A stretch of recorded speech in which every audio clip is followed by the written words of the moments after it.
Session 106, Campus Housing Renewal on a residential college campus. If you have not received the program evaluation, please see me in the back and I'll get one for you. For those folks who are watching at home, feel free to contribute to the conversation by using hashtag CO2016. And with that, I'll let our presenters begin. Thank you so much. Thank you. For those of you who want to be on television, you can move forward. If there's any of you waiting to stars to be born. Thanks for coming this afternoon. My name is Jim Snort. I'm at the University of Miami. And in a moment, I'm going to have my distinguished colleagues introduce themselves. But first, I want to give you a brief overview of what we're going to cover today. There we go. This is the agenda. This is really the beginning of the third season of this program. How many of you have come to one of our programs on this topic before? A few of you. Okay. How many of you have actually been involved in some kind of building construction on your campus? I know some of you are architects, so hopefully you'll be raising your hands as well on that. Okay. We will kind of do a brief review of some of the earlier parts of the strategic planning process, but we really want to spend the majority of the time on this year's events. Hopefully we'll be back for a fourth season next year based on your review, but we'll see how this goes. What we hope to do is give you a little bit of a Cliff Notes version of the planning process that we have gone through, a little bit of the background of the project, and then walk you through really the design process that we've been heavily involved in this year. And then the last part is really going to be participation in the sense of we've certainly learned some lessons. For those of you who are architects, you certainly will be able to contribute. And those of you who have had your own building projects, probably be able to add some insights as well. Just let me check my notes to make sure that everything is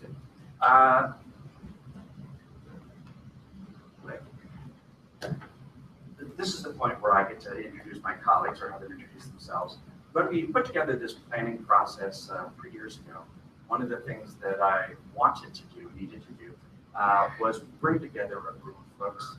I knew we had a pretty good understanding of our own housing program at the University of Miami, but seeing as we were in the process of doing a long-term strategic plan to replace our 5 residential colleges, I really felt it was important to bring together people who could bring in expertise, not only in planning, but also on the architectural and engineering side. And so this is the group that we pulled together that represents really those 4 quadrants. Katie, I'll let you introduce yourself. Good afternoon, everyone. I'm Katie Karp. I'm a senior project manager with Brailsford and Dunleavy. B&D, as we call it, is a program management and facility planning firm. We have 10 offices nationwide, and our role in this process was really focused on the market analysis, the programming, as well as the financial and feasibility analysis. I'm Eric Moss. I'm the director of our Student Life Studio at Air St. Rose, and it's where our housing expertise resides. Bob Gunn, principal and design leader with Park Nexus. We are a multidisciplinary architecture, engineering, planning, and interior design firm, headquarters in Virginia Beach and 10 offices total. And if you work together with your planning team enough, they actually start adopting their school colors for their wardrobes. So just one of those signs of the times. Thanks, folks. Let me give you a little bit of the background. Some of you have heard this before, so I'll try to be brief. The University of Miami is a relatively new institution. We're only about 90 years old. And like many of you, a lot of our housing stock was built in the post-World War II era, starting in the mid-50s and being done by the end of the 60s. So in many respects, it has reached the end of its useful lifetime. While as we went through the process, we identified that a number of our buildings had good bones. They also, when parents come back and say, oh, this room hasn't changed since I lived here, that probably is a sign that it's time for some renewal in terms of your housing stock. We did do some renovation of these buildings about 35 years ago when we converted from traditional residence halls over to a residential college system. But most of those renovations took place on the first floor had to do with learning spaces, faculty apartments, administrative space. The actual student rooms have really not changed that much since these buildings were built. In this, obviously, we have sets of towers, some suite buildings, very similar in many respects to many of the buildings you probably have on your campus. As we approached this planning process, it really started out as a white paper. We knew that we were going to be going through a presidential transition in a couple of years. That has now since happened, and we have a new president, and we'll be talking about the impact of that a little bit later. But it was time for us to kind of engage the senior administration, to some extent the board of trustees, in the fact that we needed to kind of get new housing stock on the planning radar. And so that original white paper turned into an RFQ, turned into an RFP, and eventually we wound up with our planning team and began the planning process about 2.5 years ago. In that, we have tried to be very inclusive, and we've listed a number of stakeholders. We knew that we weren't going to get another crack at doing this right for another 50 or 60 years. So it was probably really important for us on the front end to get as much input as possible from people who had some vested interest in this. And I think one of the things that I certainly would recommend, and I think that we did fairly well, was to, as part of this planning process, include the stakeholders that we needed to. And I think they really added a lot of value to the process. This is kind of a quick, I guess, flow chart of some of the things that were elements of this process. The ones in orange are ones we're going to touch on a little bit more later on in terms of lessons learned. But I do think that the having a thorough process laid out at the beginning is extraordinarily important, and getting the right inputs to help you kind of form your plan is essential. We really looked at and started in phase one with a really comprehensive look from evaluating our current buildings, their strengths, their weaknesses, stakeholders, market analysis, on campus, off campus, trying to collect benchmarking, just as much data as we could, with the idea we wanted the data to speak. We didn't want to necessarily go in with preconceived notions of what the outcomes should look like. We really wanted to be as thorough as possible. After the initial plan, we came up with a 3-phase process. The first phase is what we're in now, which is adding 2 buildings, about just under 1,100 beds, an apartment and suite style, which will be for sophomores and above, but are really constitute swing space so that we can move our freshmen out of our current freshman village into some of our other housing stock, so that in phase 2 we can replace those buildings, and then in phase 3 renovate our remaining 3 residential colleges. That's the plan as it is mapped out now. Hopefully, and we anticipate that there may be a phase 4, which might address graduate and law housing, as well as one of the terms I've learned from D&D over the period of this planning process is the echo effect, that when you start building new housing, you increase your demand. When people see what they can have, they want more of it. And so we have some natural breaks built into this between phases, so we can reevaluate and kind of look at our market, look at our data, and make decisions about whether this program needs to be adjusted. But this is kind of how it's mapped out. Moving on to the strategic planning process, I'll turn the mic over to Kate. Thanks, Jim. Just over here.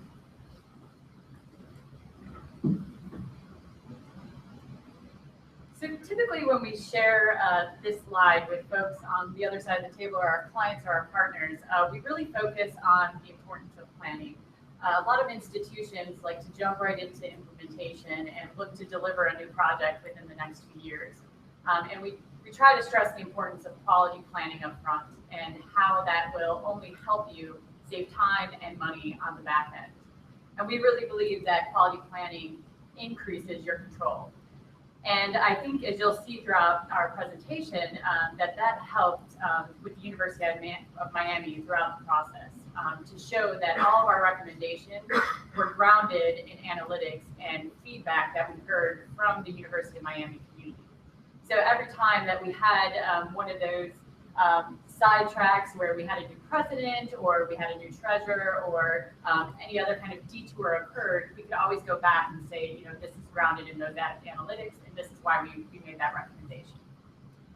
So I just want to share with you a little bit of our market analysis just to give you the context as we move forward in sharing our updates. So over the last 10 years, the University of Miami has remained relatively stable in their enrollment. They've grown about 6% or 1,000 students over the last 10 years. But what we have seen is a change in the type of student that they're enrolling and attracting.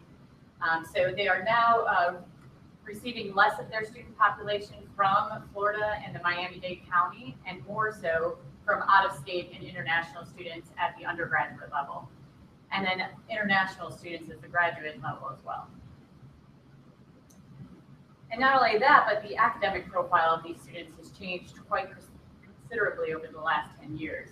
So these are more academically inclined students who are looking for amenities and services that will support their academic endeavors, which is much different than the type of facilities that they currently have and the amenities that they currently have, based on the fact that they're all 50 plus years old, as Jim had mentioned.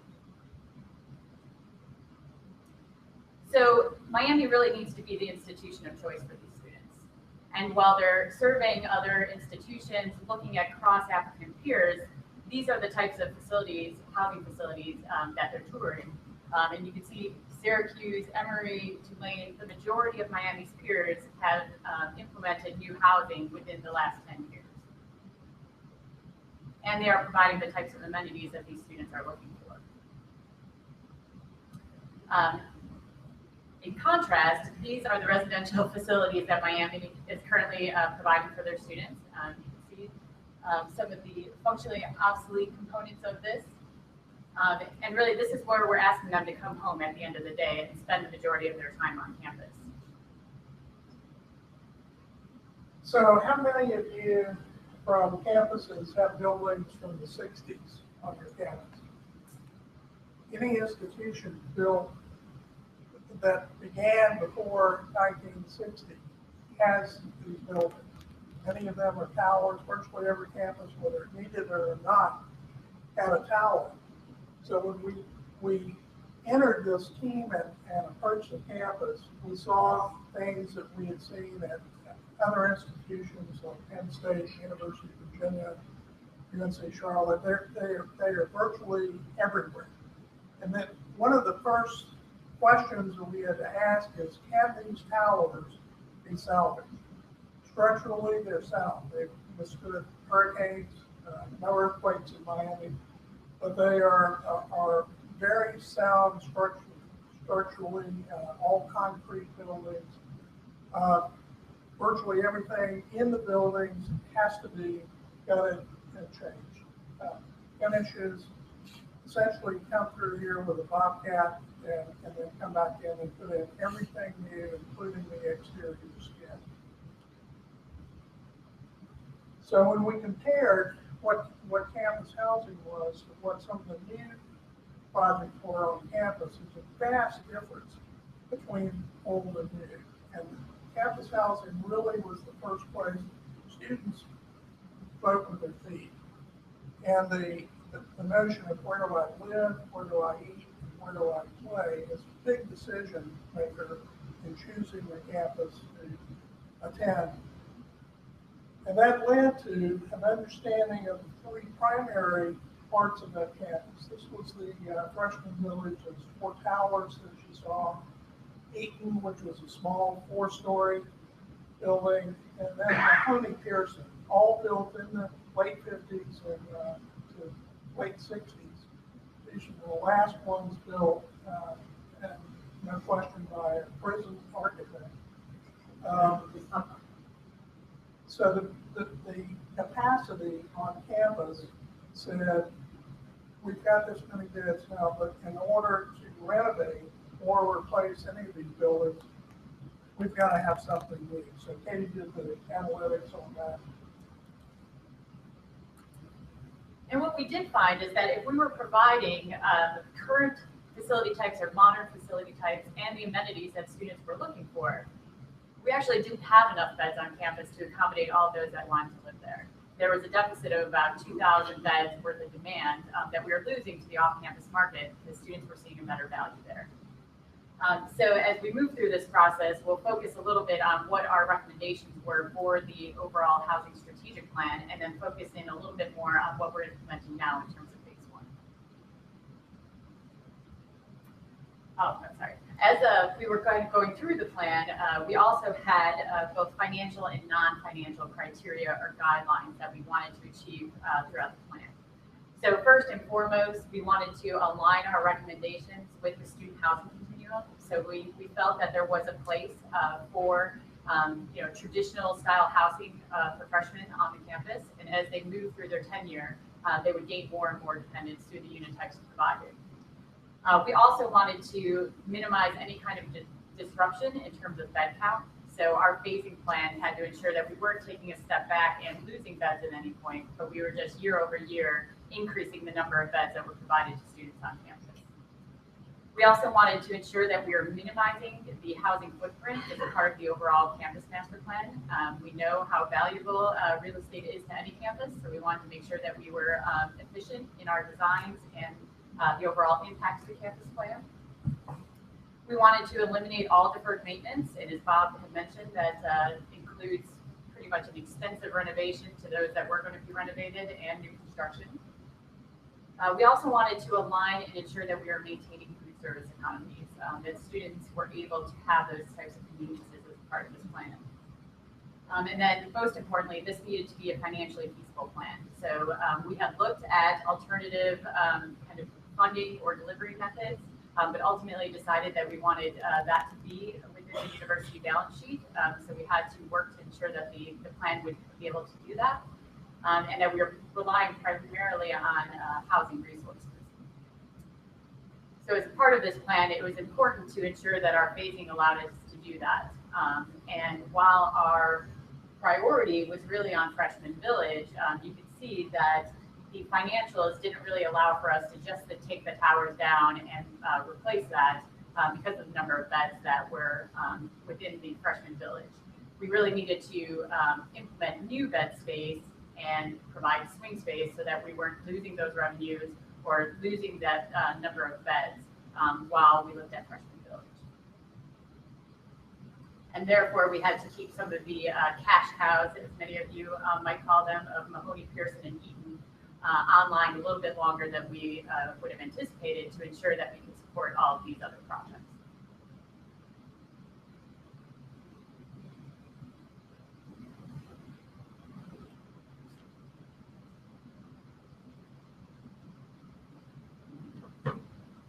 Everybody here?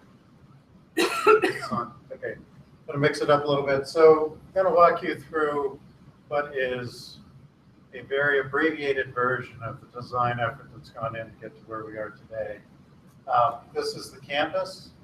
All the existing buildings are rendered in gray here, just to give you a sense of number of buildings and scale of the campus. There's a beautiful lake in the middle that has influenced our work. All these buildings in white represent buildings anticipated by an in-place campus plan, which influence directly how we tied into that long-range thinking, and also influenced what sites were available to us for housing. In February 2014, for those that have been with us before, this is what we had. The dark yellow buildings are new buildings. The light yellow buildings are renovated buildings, residence halls. So we got off and running after that plan was adopted by everyone at the university. And in order to what ended up being the plan at the time, which was to knock those towers down and build new, instead of 2 1,000-bed residential colleges for first year, we would have 4 500-bed. And so we'd be right-sizing the first-year housing and residential colleges. But in order to do that, we had to build new beds first. We're off and running on what was called the Gables and the East Hall. And at the time, the gables were suites, and the East Hall was a mix of 50-50 about suites and apartments. And we got as far as this, and Jim had warned us when we first started that this is Miami, things will change. So sure enough, we came down and to a meeting and found out that we could no longer have that site. So after another collective search for sites, landed on what we're thrilled to have as a new site, which actually is forming for the time being a gateway to the campus. And also that changed everyone's thinking, and we evolved to this concept of 4 villages. We didn't talk much about University Village. This was a developer product. It's in place for upper class. We would have a freshman village, what we're now going to call a Centennial Village, and then the North Village. The Centennial Village would be the 2 buildings that we're implementing here in phase 1, and then ultimately a renovation of each. So we're going to dive deeper into what we're doing. Currently, we're at the end of design development, ready to launch into construction documents, the last design phase before we get under construction. But prior to showing you the design, it's important you know what the program is. So as I mentioned, we conducted a very detailed market analysis. So this program is actually the outcome of a student survey that was sent to all students, focus groups, meetings with the campus community, as well as Jim's very knowledgeable staff to outline what is actually needed within a residence hall. So you can see that Merrick Apartments is 796 beds, and Gables Hall, which is this suite style housing, is 302 beds. And you can see that we have a number of living learning features, which came in handy on one of our detours when we had a new president, and that president's priority was living learning space within the residence halls, and ensuring that we are providing enough space that is flexible for the future as well. So again, we were able to go back to the president and say, we did actually think about that. This is how the program reflects that. And you can see here, just a note that just the scale of Centennial Village, the first phase, is equal to about 57% of Housing and Residential Life's current space on campus. So it is a large footprint to provide some of those additional living, learning, and amenity components that students are looking for. So I think one of the themes of this presentation is there's a lot of considerations that go into housing on a campus. You know, we've already talked about a campus plan, talked about, you know, vying for the site that we ended up on, reconciling what was available sites with all the other sites that are grabbed up by others. And then another thing we're going to illustrate here is we have this idealized plan that the pro forma supports, and then we're going to illustrate some of the other influences that impacted how these beds land on this site. One of which is Miami is blessed by having a very passionate, talented campus architect who is very passionate about the design of these new halls, relating well to the existing campus as well as to Miami as a whole, and the architectural style Miami modern.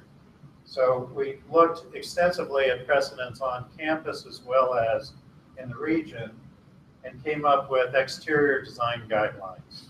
So here are 3, breaking down the massing. Even when you only have a 3-story building, there are architectural devices that break down that scale. The notion that this is the recent Student Activity Center, frames, creating frames on facades that highlight the spaces behind, or playful textures like a waffle facade, which we could work with. The penthouses, you know, these contain mechanical space, nothing for your residents to interact with, but they can't just be tacked on boxes on top of the building. They have to be integrated as they are here into the architectural design and spirit of the place. And finally, you know, it's, you know, a fabulous place to work with all that sunshine. So there are lots of precedents in Miami Modern for the utilization of screens as a way to create visual interest on facades, manage solar gain, as well as just creating expressions that are unique to each building. So here's our current design at the end of design development. Here we have the apartments, almost 800 beds, and then the beds that are in the suite style with kitchenettes. In the building we call gables, but you can see that this whole wall is that waffle facade that we're integrating the design of the penthouses, capping them with architectural features. We're framing pieces of the facade to, again, break down the scale, and we'll show you a little more about that piece. So really, probably the major design guideline and the influence of how these buildings fit on the site was this notion of breaking down the massing. And here is the project from the air as currently designed, and these numbers represent how many floors each one of these buildings or pieces of buildings is. So we are adjacent to an architecture school studio building that's about to go under construction, and it's a tall, generous one-story building we're adjacent to, and you can see the kind of relationship our dining piece has with it, as well as Bob mentioned, Eaton is about 4 stories.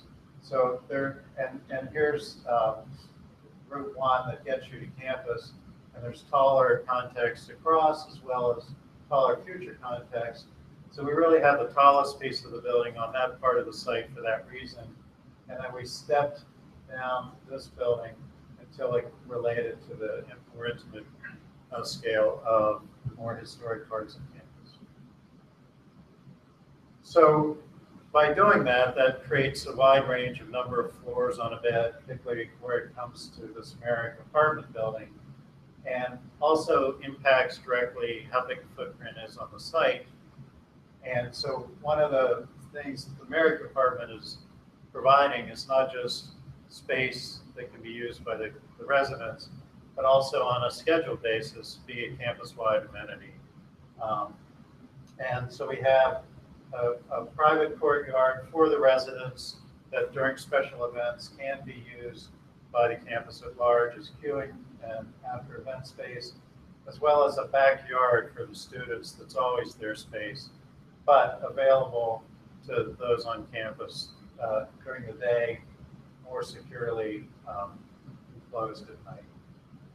Gables, the site, the benefit of using this site is one, we're straightening up a road that angles currently in order to screen the parking garage expansion that's on its way, so that as you move into campus, you're seeing these buildings occupied and for students rather than a building that's dedicated to cars.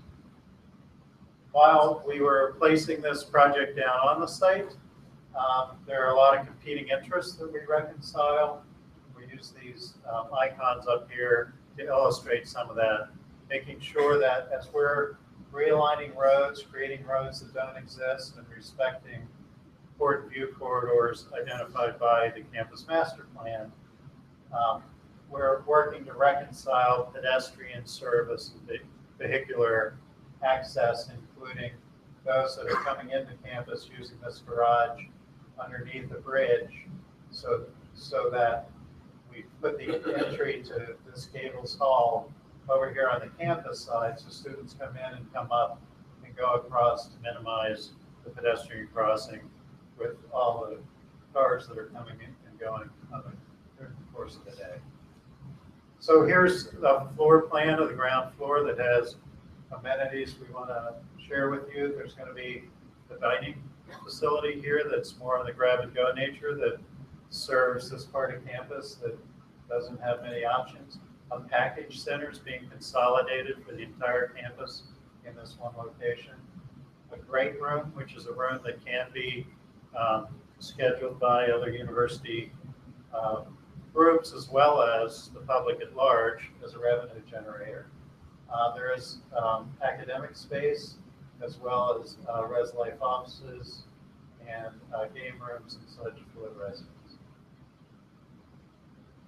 Just to give you a couple illustrations, this lobby, which again is primarily for the residents, but also at times for the campus at large, design development is starting to look like this. And I think Jim responded well to this image because he said, I think the residents that come and are going to live here are paying a premium to do that. And this feels a little like a hotel, and I think that's going to resonate well with our students.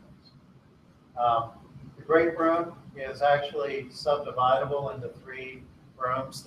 That's the way it'll be 95% of the time for, again, student use. But on occasion, again, be rented out for summer conferencing, even wedding receptions. And then also this notion also pushed and pulled breaking down the scale, pushed and pulled the facades and did unique and interesting things. But before I get to that, the second floor is also a nod to both. I think Jim was already on his way advising us to do this with Katie's help as well, that there really ought to be learning opportunities in this residence hall. So the notion of a learning hub was part of the program, putting it on the second floor. It could be used by all residents in this hall, looking for precedents for that. And then, this is a design study we have currently going where there's active team learning, outside of your unit, outside of the classrooms, as well as informal opportunities. And this happens to align well with the new upper administration president's goal to really push learning opportunities throughout campus. Then at one point, the campus architect said to us, all right, all these presentations, you guys are making a lot of sense, but you're spending an awful lot of time on how to get it right on the inside of the building. I think it's time to spend more attention on doing what's right for the campus as well, even though we had the scale right. So this is where we had initially, and each one of these colors represents primarily a different unit type. And so working with him, you can see that this bar, actually this piece pushed back and spans across over top of the dining. So that started to impact. You can see we had the doubles here. Now we have the singles, the doubles got pushed to the back. So there were those kind of pushes and pulls, as well as we had this unit here, efficiency, that was out here near the corner. That got pushed to here because of the move we wanted to create on the facade. So here's the physical model of the project as designed. And you can see again all the kind of features we talked about in the design guidelines. Maybe you can see here better than any of the other illustrations of screening and where those are being put in frames, cantilevers, waffles. And so this facade, even though it had a waffle, it's still the tallest facade on the whole project. So we're encouraged to break that scale down. So we did that by creating this figure on the facade that pushes out further than the rest. And that sent us back to the drawing board because now we had a unit that was longer than any unit the pro forma or the program desired had. And we came up, we had a standard, and these are delicate terms here, but we had a standard and a premium unit with different price points. And then this created a premium plus unit of a whole new price point, which sent Katie and Jim back to the drawing board to sort all that out to make sure, and Jim was confident that this unit he could sell of the quantity that the architecture suggested. And then one more illustration of how the facade changed the future residents' daily life. We have these column bridges. This physically is a bridge over that garage entry, but this is also a bridge-like element crossing over the main entry on the upper levels. And campus architect, we originally had the units facing the campus and the corridors on the back. benefit, thinking the units would get better views that way, Camp's architect said, I want these to be architecturally significant, transparent bridges, maybe with a grid on them. And so we flipped those corridors so that now everybody gets the benefit of those views, and then we widened them a little bit to create, instead of a bridge, the new terminology for this is gallery. Gallery, yes. And probably, maybe it's a learning gallery or something, because we made it wide enough, and with this kind of architecture created fins that, again, these are pockets of learning opportunities while you're looking at primarily student displayed art along the gallery wall. And so here you can see that when you're out on campus, instead of looking into people's units, you're going to be looking at students sitting along the edge studying and artwork beyond. And then you can see in this shot, that's the other bridge or gallery now. So you can see them in tandem, you can see the frames that we're talking about, the architectural screening, the play on the grid, all these things that make this design responsive to the place in which it resides. Finally, a little glimpse into that backyard I talked about. Here's the dining building that's at the scale of the architectural studio building that's coming, the package center. So very active ground plane, and again, place-specific design.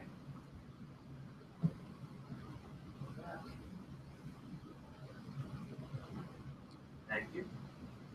Okay, at this point, I'd like for the program to become a little bit more interactive in the sense that I feel there's a lot of collective wisdom in this room.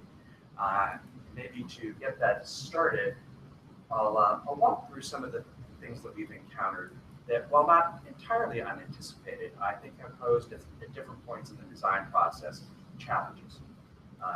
One of the things that, even though we spent a whole lot of time at the beginning trying to engage stakeholders and doing charrettes and doing meetings with all of those different departments, there were times when it felt like, hello, do you remember any of these conversations that we had? One of the challenges we ran into is that, for those of you who've been to Miami, you know that collegiate Gothic is not exactly our architectural style. The city is all about modern architecture. You can throw in some Art Deco and some other things, but we really have kind of a tradition at the university campus as well as in the city. And yet there are people who would prefer, when they look at our model, well, where is the Gothic arch, and where is the so the unanticipated sometimes some of the feedback we got from different stakeholders in terms of what they were expecting. Questions about debt capacity, probably an issue that most institutions have.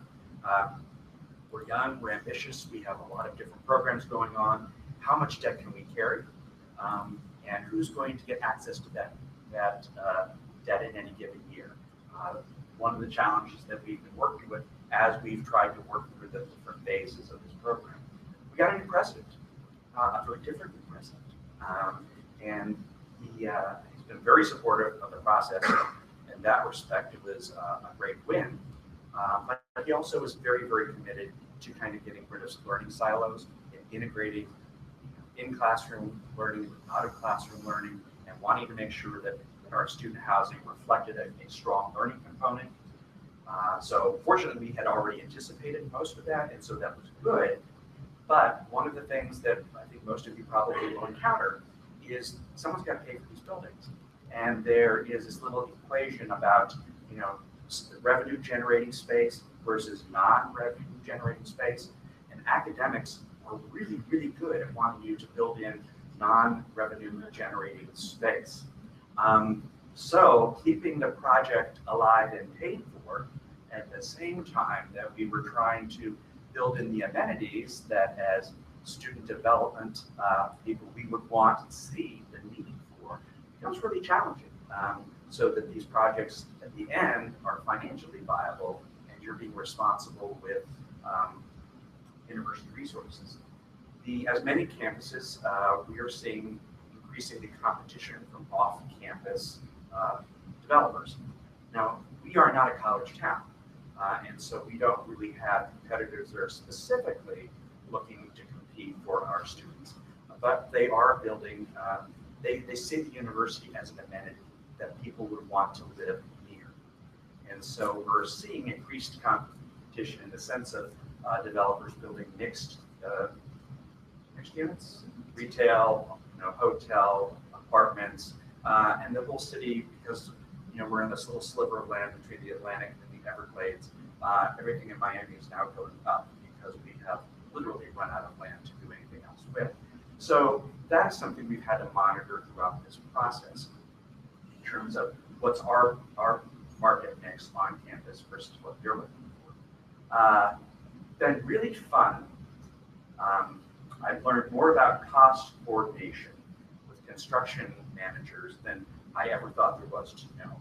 It's been a challenging environment in terms of, as we've made changes in plans, getting costs, working out all of those details.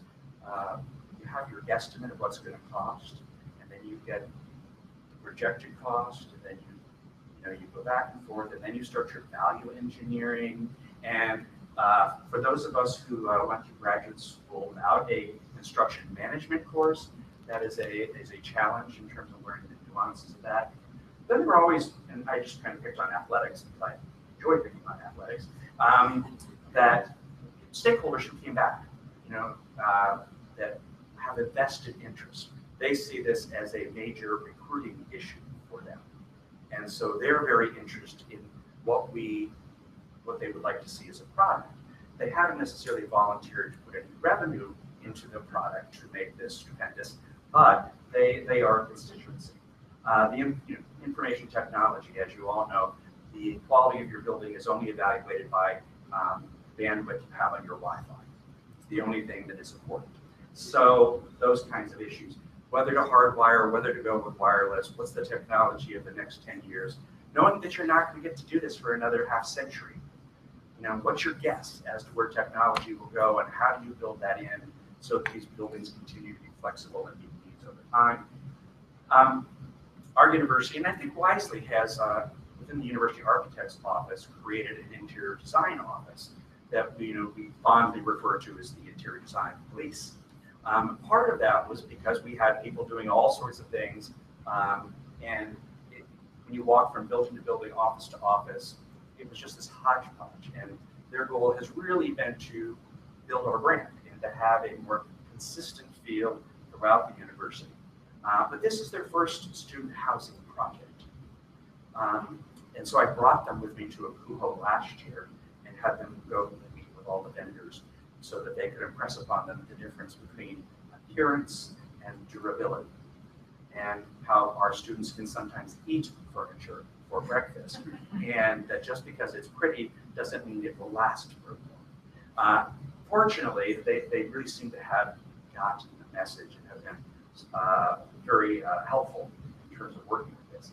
But again, some of the things you don't necessarily anticipate on the front end. Another piece that's related to that is we're in the process of growing our conference business, knowing that we really need these buildings to generate revenue 12 months a year, not just during the academic year. And so as you look at any particular lounge, room, thinking about multiple populations who might use it, this might work well for one of our students, but what about a conference guest? Those kinds of questions, I think, probably are on all of our minds and agendas as we approach new housing. How do we make these buildings flexible to be able to accommodate a number of different kinds of events, customers over their lifespan? And we have a very good campus master planning office, and they have really been fully engaged in this process from the very beginning. But campus master planners, look at things from 10,000 feet. Where the garbage truck has to back up and where the pizza delivery van is going to get to the building, not really on their radar. So we've struggled at times with kind of that functionality, how these buildings need to function for conferences, for students. And sometimes that is not as attractive in terms of the infrastructure you need to have with driveways and paths and those things as our campus planners might want. And so I think that part of this process for us is, and we keep having this, I think, reinforced time and time again, is spending a lot of time in meetings. We just really have to have people in the room who are going to be touched by this. And now as we approach construction, we're in the process of doing a kind of construction mitigation committee. And the idea is for us to kind of look at the campus map, identify all of the offices who will be touched when we start turning dirt and when the concrete trucks come and when there's road closures to put in new things, that we really need to be working with all of our campus constituents to help them understand what's going to happen. Because they may be planning on a meeting, some event, and all of a sudden that space is no longer available. So trying to figure out who this project is going to touch in its 3-year period of getting up and running is challenging, because as many of your campuses, there's sort of a lot of players, and sometimes you don't even know some of them. So asking that question of who do you know that uses this part of campus for any event during the year that might be touched by this? And how do we communicate with them these plans as they unfold has become another challenge. I also think that we've seen a lot of transition in leadership with our new president, with changing of our board of trustees, with some other senior administrators. And while for the most part, the momentum for this project has continued, there have been changes. There have been, I won't say different priorities, but folks have just different perceptions. They want to tweak things in ways that are unique to their worldview. And I think that has become challenging. All of our campuses are very busy, and getting all of these people in the same room, same time, to hear the same message, and to reach agreement has proven far more challenging than I ever anticipated. Again, part of that's just workloads, that they are engaged. We're not the only project in town. And so it's been, I think, a difficult part. That, I think, is our formal presentation. I would like to kind of turn it over for questions and or comments. Many of you are engaged in similar processes. Maybe there are things that, as you look at this, pop into your head about, didn't expect this, or here was something that came down the pipe that we weren't quite prepared for. So please feel free to jump in and share some of your experiences, or if there's anything we can clarify or go into a little bit more depth in, we'd be glad to do that. We'll start in the end and work in. Yes, sir. Hi, what's the cost per bed for the project, budget cost per bed, and I also wanted to know how the work is divided between nurses and architects. Katie's in charge of all things financial, so I'm going to give the microphone over to her. That is an interesting question, because we've seen now 4 different iterations of the budget. We had it when it was at conceptual, then we did it at schematic. We also did it at design development, and we have gotten a increased cost every time. So as Jim mentioned, we have gone through, I wouldn't call it value engineering, but it's been making sure we're all on the same page as to what this actually includes or does not include, what the actual scope is. As of right now, we are, don't quote me on this because I'm reading off the top of my head, but we're about 120,000 per bed, I believe. Yes, it is and we are working down from that. So, one of our major priorities in this is keeping it affordable for students and making sure that we're reserving university staff capacity. So every time that they come with a new budget and they say, Katie, how does this sound? I say, well, that sounds X amount over budget. Well, how can we get that down? So we're currently in the process of that. Yeah, the second part of that, The other spaces, to non-revenue spaces. Right. And trying to incorporate that and ensure that we're still keeping it affordable for students, and those that are residents are not, bearing the cost of all of those spaces that are going to be used by the community all on their own. yeah, the second part of that question was how are Parknex and ASG working together?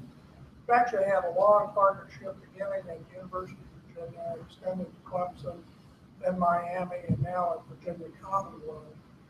And that partnership, we're engineering and executive architects. They are planning and design architects. And it's a partnership. Is the best way to describe it. Yes, sir. Jim, there was a point in time during this process that you made assessment for all campus standards and maintain those with design. Once everybody's on, cost of maintenance, cost for how different that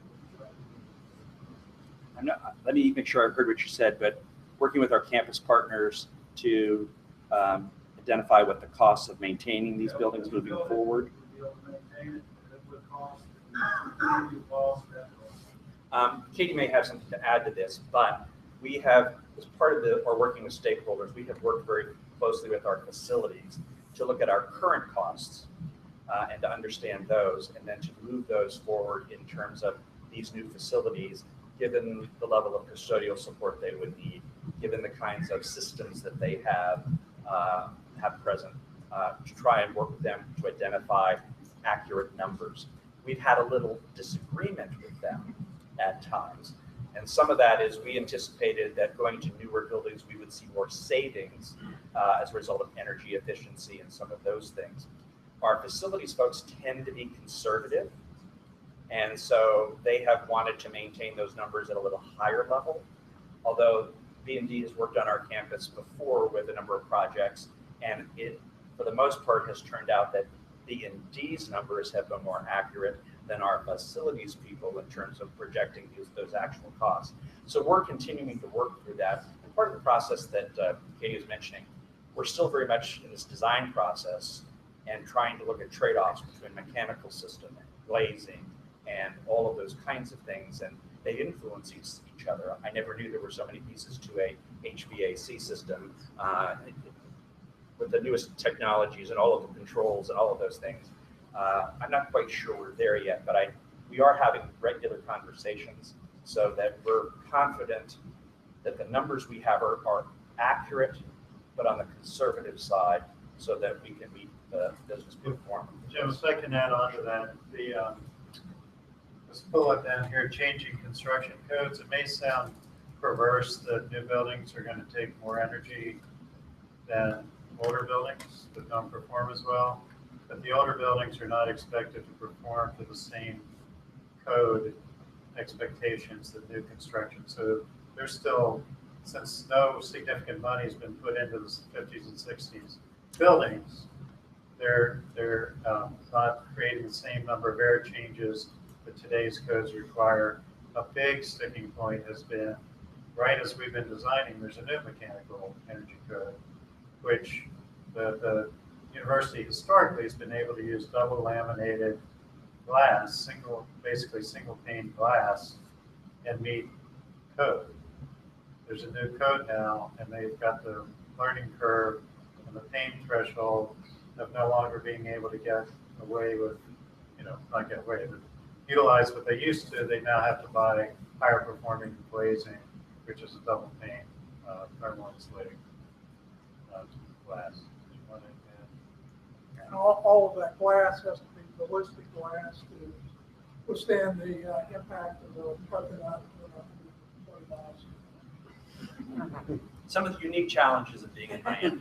There was another question somewhere in the front here. One in the Going back. back.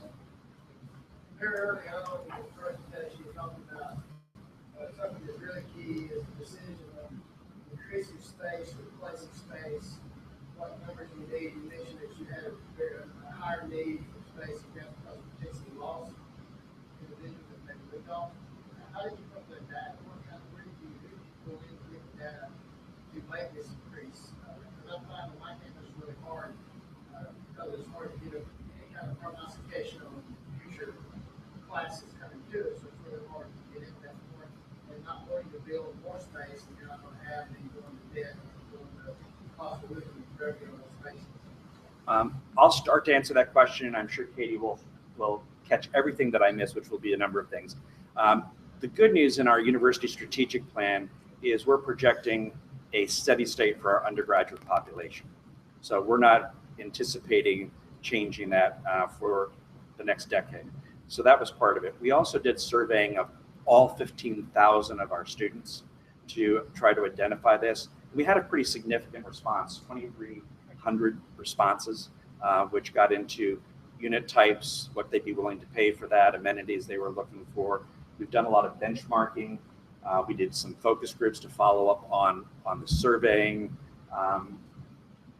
D&D also has some pretty vast experience in terms of its database with other institutions in terms of that predictive power. Am I forgetting something? No, I think based on our market analysis, we had a lot of that data to share based on what students are looking for. But given our expertise in working with institutions nationally, we also were able to show what could potentially happen to those enrollment numbers that you were counting on if you don't do anything to your housing. So there really is a cost of doing nothing when you're working with, obsolete buildings that aren't attracting those students that are moving to the off campus. So once we were able to share that story with the senior administration, I think they really understood the value that housing plays in their recruitment and retention goals, and finally understood that if they do nothing, there will be an impact to those goals. I would just add to that, we also knew prior to engaging with Clark Nixon, who really kind of reiterated what we already knew, that we were looking at nearly $100 million in deferred maintenance. So if we took that on and simply replaced the plumbing, the electrical, the HVAC, we would be spending $100 million and basically had still 50s and 60s buildings that were functionally obsolete. So again, the proposition for doing nothing is not zero. It's still, in this case, 9 digits. While the plan itself is much more than that, it also gives us a product, hopefully, that gives us a competitive advantage as well as meets student needs and contributes more to learning. And there's a price tag associated with that. On the subject of deferred maintenance, did you actually include an amount that would take care of the buildings during natural phase and time that takes for this product to be completed? With the question, if we take into account deferred maintenance, Right, buildings that need to stay online longer, Right. and also how much for phasing. right. We did take that into account with our phasing plan and have worked with facilities to ensure that they're not investing too much into the facilities that we plan to extensively renovate or tear down. And there was an instance where they were planning to look at the windows and the exterior of Mahoney, Pearson, and Eaton because they are further out in our plan. But we said, wait, let's not do that. Let's dig a little bit deeper, and ultimately found that it wouldn't be worth that investment. So we are kind of holding on to those cash cows in the state that they're in until we get to that component of the plan. I also think that after we're in the process of kind of moving into construction for phase 1, we have built into the schedule kind of a timeout at the end of that to kind of reassess where we are. And we're already beginning to kind of recollect some of our market data and our survey data to kind of validate that our market hasn't switched in a major way before we kind of commit to this. But that's one of the things we're also going to have to look at is our timeline. This was, again, we knew that this was the further out we got from today, the more tentative that got. And I think we're also going to have to look at it in light of some of those deferred maintenance needs. And perhaps we are able to build some of those strategically into the plan so that while we're addressing them, we're not in a position where we have to tear it back out 5 years from now when we get to that building, that we can do some of that in concert where possible. So, other questions? We are out of time. So if you have any other questions, feel free to stay around afterwards. But thank you, I've committee, appreciate that. I will take your evaluation. Thank you very much, folks.